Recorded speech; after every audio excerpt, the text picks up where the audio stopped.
Welcome to the Intersecting Us podcast, where math and life intersect.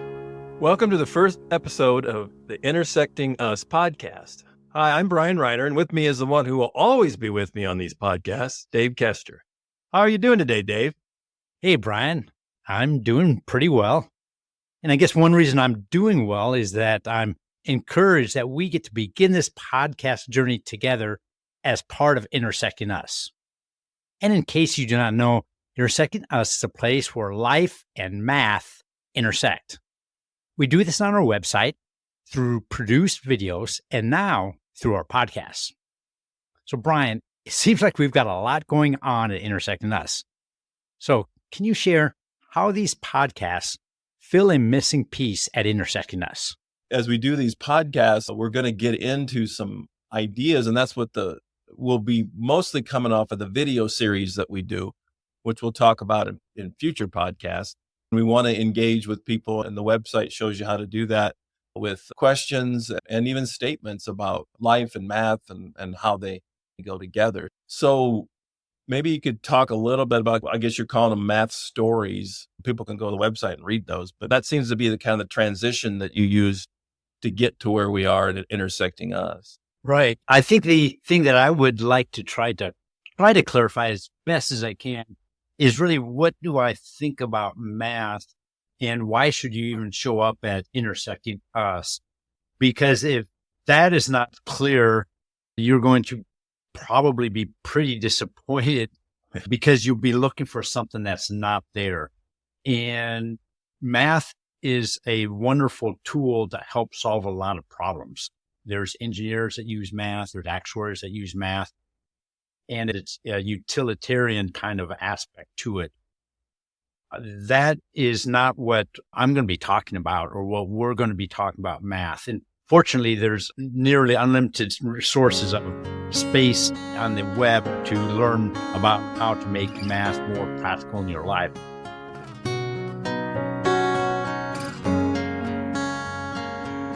Dave's perspective of math. So what I'm going to be talking about is my perspective of math is that it's not from what can it do for me. I'm going to use a couple of illustrations, I like stories. So one story I'll share with you that I just thought about this morning on my walk. So this is like real time thinking. So don't take this too seriously, but it kind of made sense to me, is that imagine an alien coming to this world, and let's say it could put their thumbs together and then it would just disappear. And you just observe that. That would be like shocking. It's like, wow.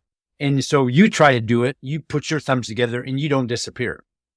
And so there are two different ways to look at that. One, you could say, well, that is just not useful for me because I can't put my two thumbs together and disappear. And so you could say this is useless information. But on the other hand, you could say, now that is really amazing. Wow, I cannot believe I never saw that before. That is truly amazing. And so you could have that second perspective. And so when you think about math, there is that aspect of something that's going to help you in your day to maybe get a job and do those things. And that is part of your world, and that's good. But the world we're going to be talking about with math is that second world where math is something that seems to be like in a different world. It has ideas that may seem alien. And if you're asking the question, where will I use this? How can I use this? You're asking the wrong question, because it's not something that is about what can you do with this. It's about just appreciating what it is and recognizing that it's something different and it's in a different world than what we live in. And I know that may seem like an odd idea, but you could think about it maybe in a different way. If you like set theory, think of your world as a circle, and that world is the world that you know. So, it's the things you can touch, the things that are tangible to you, whatever in your mind is you think of like, okay, this is my world. And then think of math as another circle. And that circle will intersect your circle, but most of that is outside of your circle. In other words, it's outside of your world, and it's a separate world. And it's not just a matter of bringing more of that into your world, but it's recognizing that when you go into that part of math, that abstract part of math, you're actually leaving your world and you're going into another world. And if you want to think about it as just something that's abstract, you could think about it as an alien type of world. You can think about it really however you want. But what I would like you to think about it is that it's not part of the tangible world that you live in. And so that is how we explore math at Intersecting Us, is we're looking at that part of math that is not in the tangible part. And so you may think that's like imaginary stuff. Maybe that's kind of fun and, creative, but it may not be for you. And that could be true. But one thing to think about is that I kind of thought about that world and why is this world so interesting to me? And so I came up with 3 reasons why this abstract world really appeals to me and why I'm more interested in being in that world than in what we may think of as the real world. And so the first thing is that there is like perfect order in that world.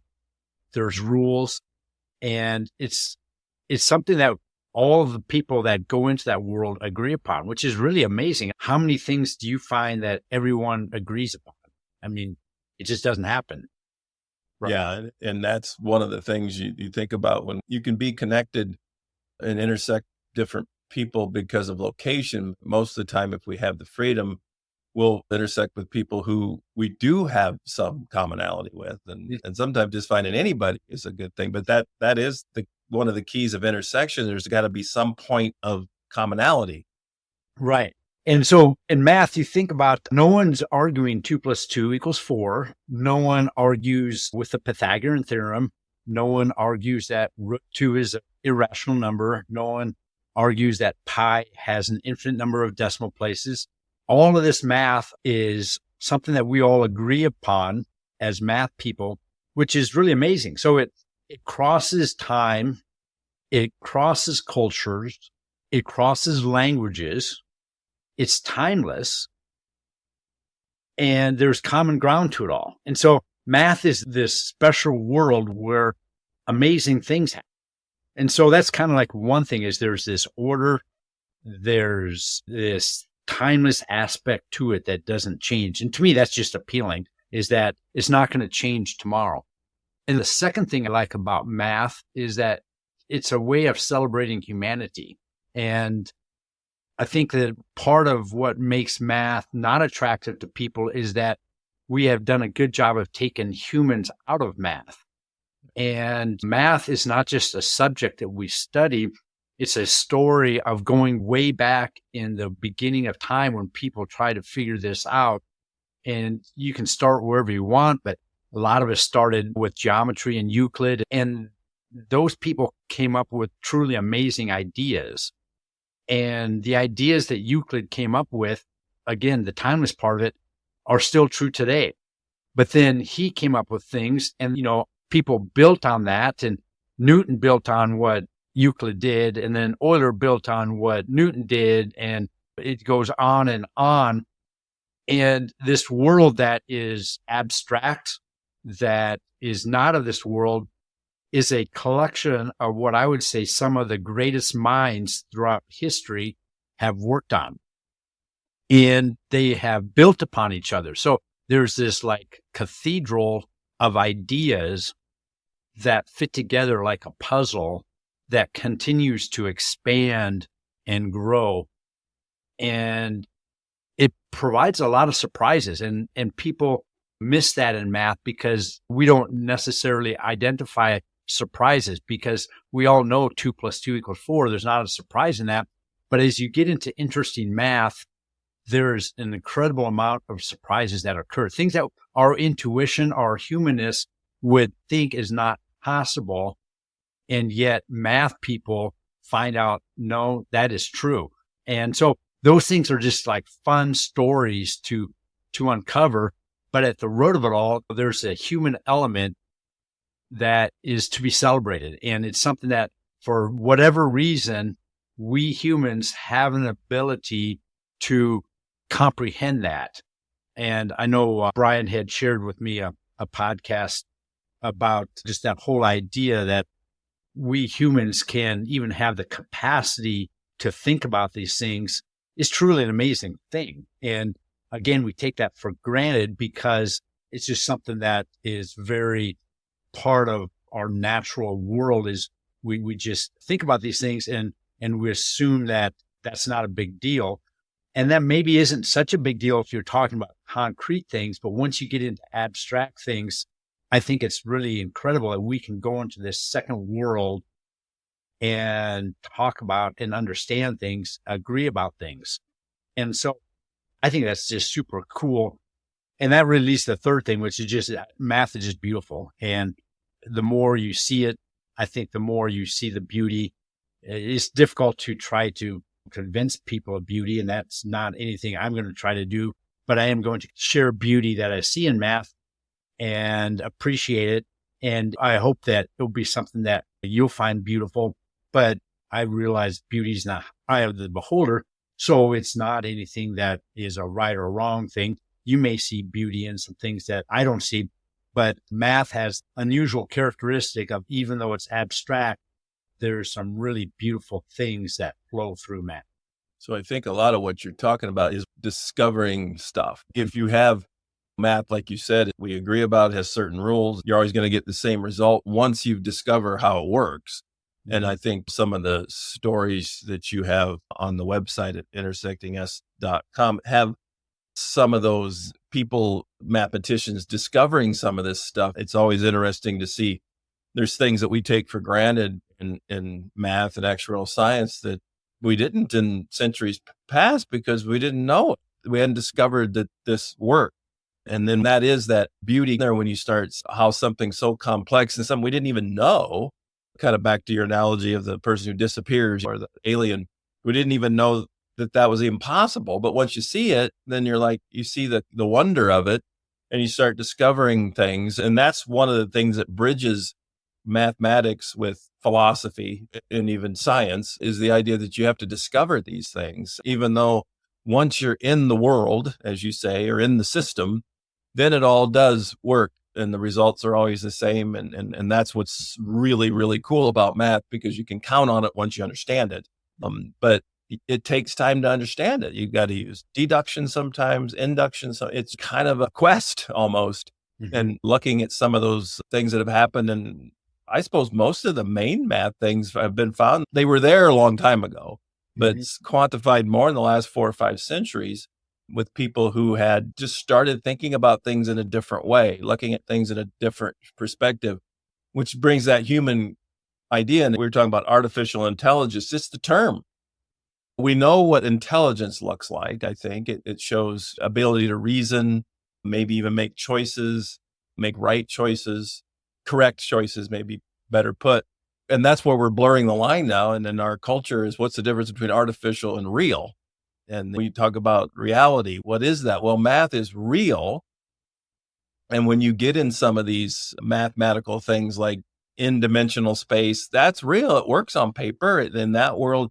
But to try to conceive of it, how it works in humanity, it's sometimes hard to make that bridge, you know? Yeah.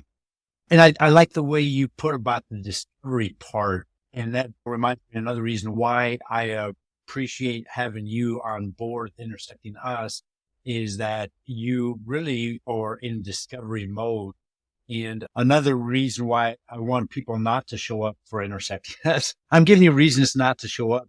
But if you want to find answers, if you want someone to tell you what is the right answer, we're not the right place to go, because we're good at asking questions and believe in the discovery mode, that there's much more to discover than what we currently know. And so we find that often asking the right questions is the biggest part of that discovery process. And so, Brian, you really enjoy talking to people And I know you have like an incredible library of knowledge if you just want to like quantify things. As you've been to school, you lived life. And so there's this incredible knowledge out there. And yet you really like to approach people by asking questions. And I just find that so inspiring because you've got such wonderful questions that you're asking that really allow me to process and to think for myself. So that's what we're energized is to ask some of these difficult questions. And we believe that they're important questions and we believe you can probe along with us and you'll maybe find a little bit different answer than what we have. And that's cool. The last thing we're expecting people is to come to the same conclusions we do. That's just not in the game plan here. Though we do want to ask questions that we think are worth asking that really impact your life. And that motivates us is as we've done life together, as we've gone through marriages and raising kids, these ideas are not just like fanciful things that are fun to talk about. They've made a difference in how we've lived lives and how we resolve conflict and how we value other people and where we spend our time and resources. And so this is not just like a hobby. It's really the core of who we are. And even though it's a very playful approach, it's things that are fundamental to how we see life. After the break, Brian shares the importance of finding meaning in life.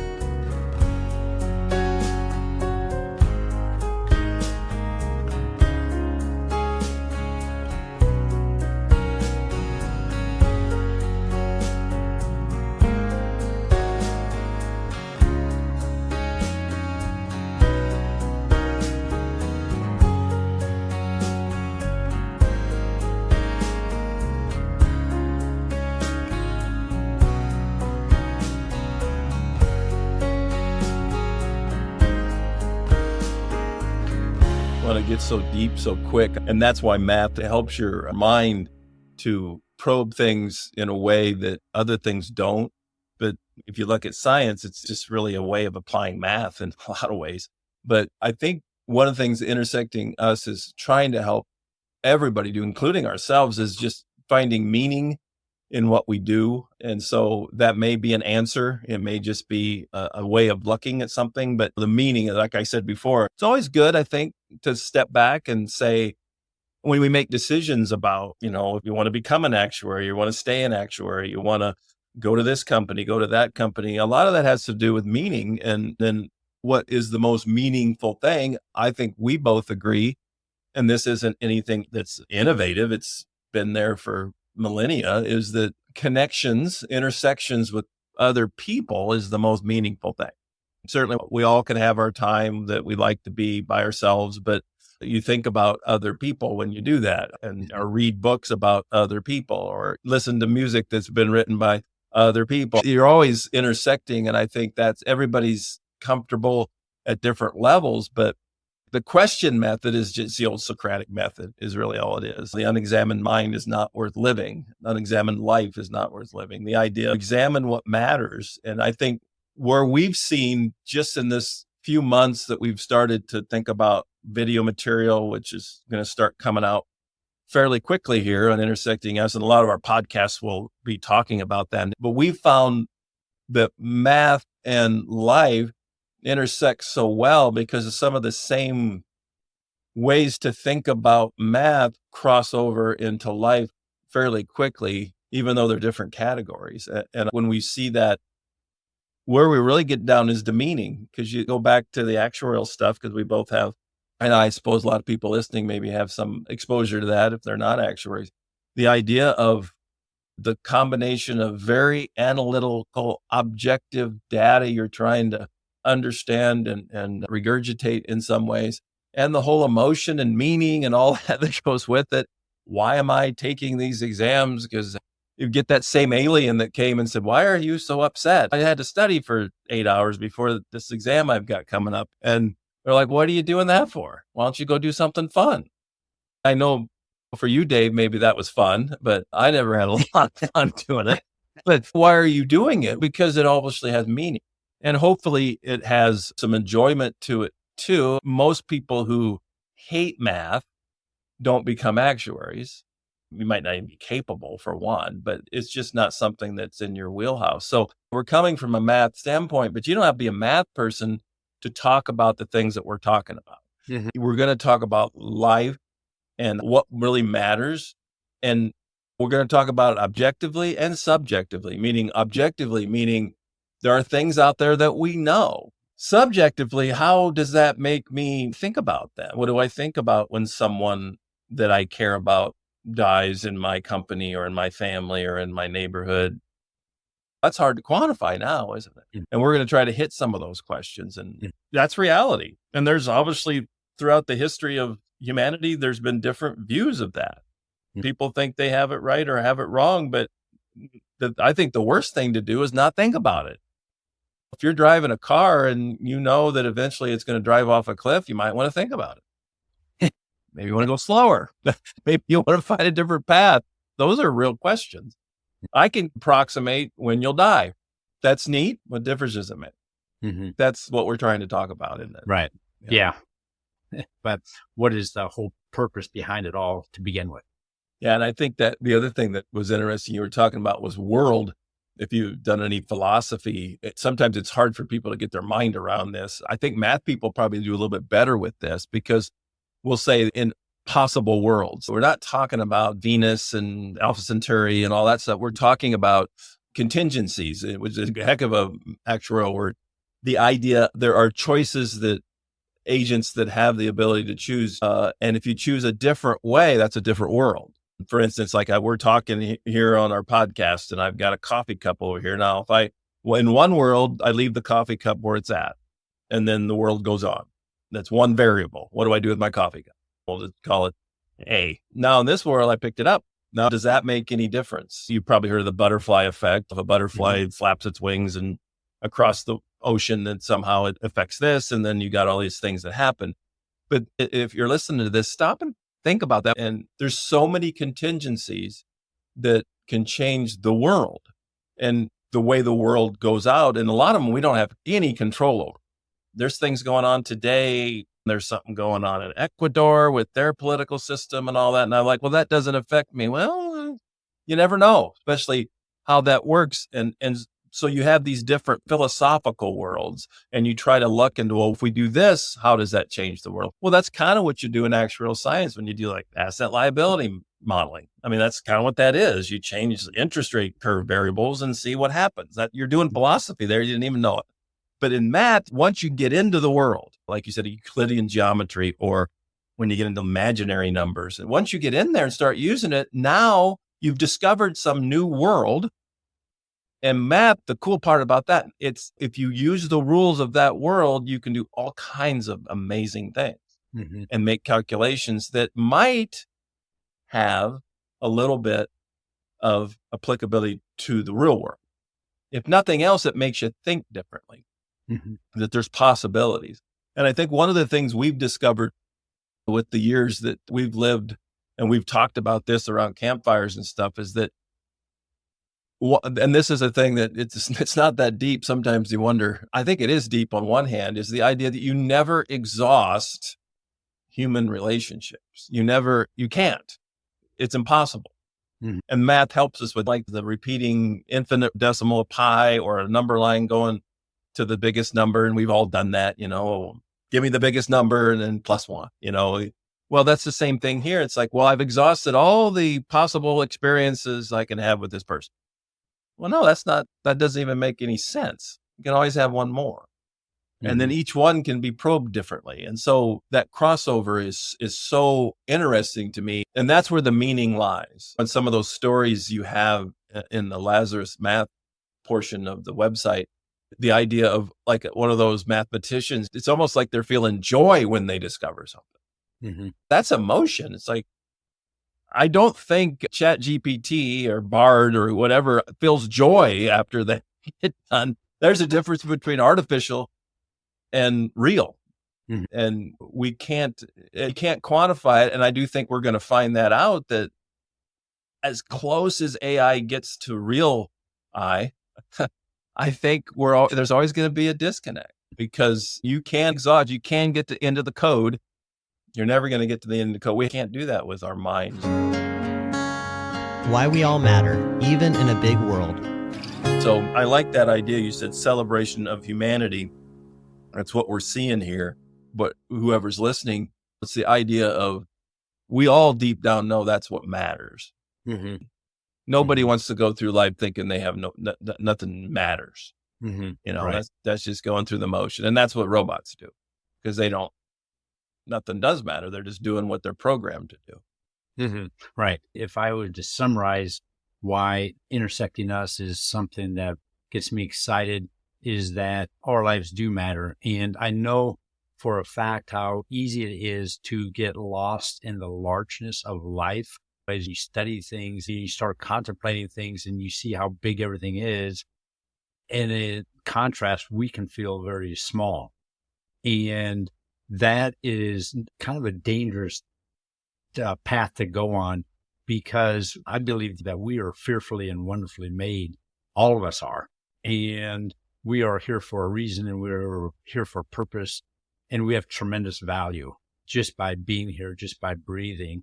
And all this bigness and vastness that's out there, what it leads me to is a reminder about how much value people, and that's the part I like to celebrate, is that part of it. And so I'm not really motivated to try to prove anything being right or better.